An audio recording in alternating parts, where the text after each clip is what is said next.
सोनामुखी, हरड़, मुलेठी जैसी अनेक जड़ी बूटियां और हजारों वर्षों का प्राचीन आयुर्वेदिक ज्ञान इस एक बोतल में समाया हुआ है। कायम टैबलेट, आपकी खुशियों का साथी। साल बदलने में अब कुछ ही दिन का समय बचा है। 31 दिसंबर 2025 को 7वां वेतन आयोग खत्म हो रहा है और 1 जनवरी 2026 से 8वें वेतन आयोग के लागू होने की संभावना है। ऐसे में केंद्रीय कर्मचारियों और पेंशनर्स की उम्मीदें बढ़ गई। साथ ही देश भर में 8वें वेतन आयोग की चर्चा है।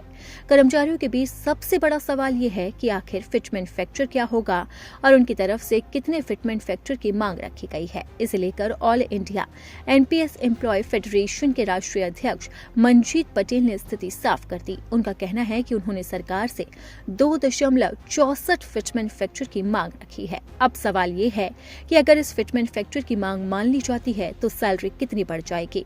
तो चलिए समझते हैं कि 2.64 फिटमेंट फैक्टर से 18 लेवल यानी कि 84 से आईएएस लेवल की बेसिक सैलरी कितनी बढ़ जाएगी।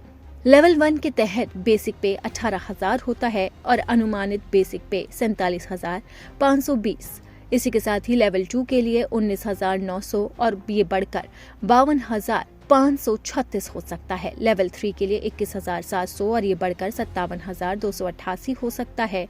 और इसी के साथ ही अलग अलग लेवल के हिसाब से अलग अलग सैलरी बढ़ सकती है।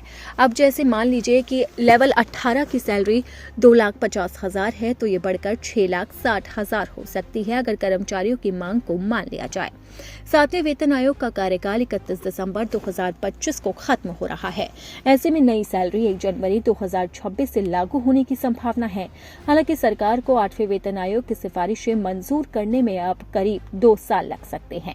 ऐसे में कर्मचारियों को एरियर मिलने की भी उम्मीद है।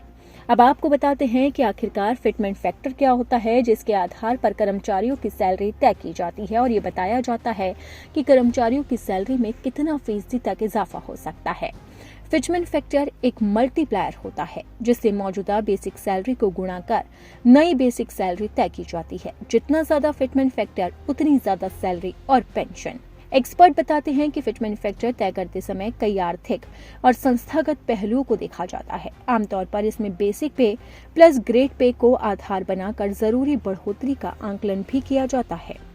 अगर किसी कर्मचारी की मौजूदा बेसिक सैलरी 18,000 रुपए है और फिटमेंट फैक्टर 2.64 तय होता है तो उसकी बेसिक सैलरी अगर हम 18,000 से मल्टीप्लाई करें 2.64 से तो वो निकलकर 47,250 रुपए आती है और ये लेवल के हिसाब से अलग अलग होता है। अब आपको बताते हैं कि फिटमेंट फैक्टर किन फैक्टर्स पर निर्भर करता है।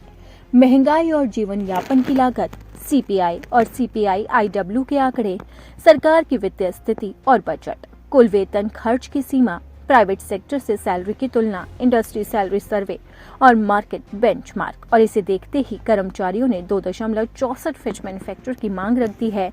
तो अब ऐसे में देखना होगा कि क्या सरकार उनकी ये मांग को पूरा करती है या नहीं।